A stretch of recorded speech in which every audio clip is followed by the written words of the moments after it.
2001 সালে ক্ষমতা ছাড়ার দুদিন আগে বিধি অমান্য করে বঙ্গবন্ধু শেখ মুজিবুর রহমান নভোথিয়েটার প্রকল্পের অনুমোদন দেন শেখ হাসিনা।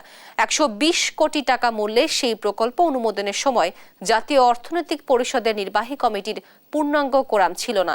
ফলে সম্পূর্ণ বেআইনিভাবে সেই কমিটির অনুমোদন দেওয়া ও প্রকল্পে পছন্দের ঠিকাদারকে কাজ পাইয়ে দেওয়ার অভিযোগে তৎকালীন দুর্নীতি দমন ব্যুরো 2002 সালে মামলা করে।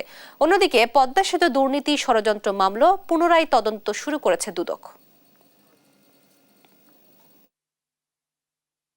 এই বিষয়ে ইতিপূর্বে আমরা আপনাদেরকে ব্রিফ করেছি। এটা অনুসন্ধান কমিটি গঠন করা হয়েছে। অনুসন্ধান সংক্রান্ত তথ্যাদি পাওয়ার পরে এগুলি পর্যালোচনা করবেন তারা, এবং এটার সাথে অভিযোগ প্রমাণের সহায়ক এবং অভিযোগ সংশ্লিষ্ট যারা থাকবেন তাদের সবাইকে তাদের কাছে জিজ্ঞাসাবাদ করা হবে। দুপক্ষকে অভিযোগ প্রমাণের সহায়ক এবং অভিযোগ সংশ্লিষ্ট যারা থাকবেন তাদেরকে এই বিষয়ে জিজ্ঞাসাবাদ করা হবে।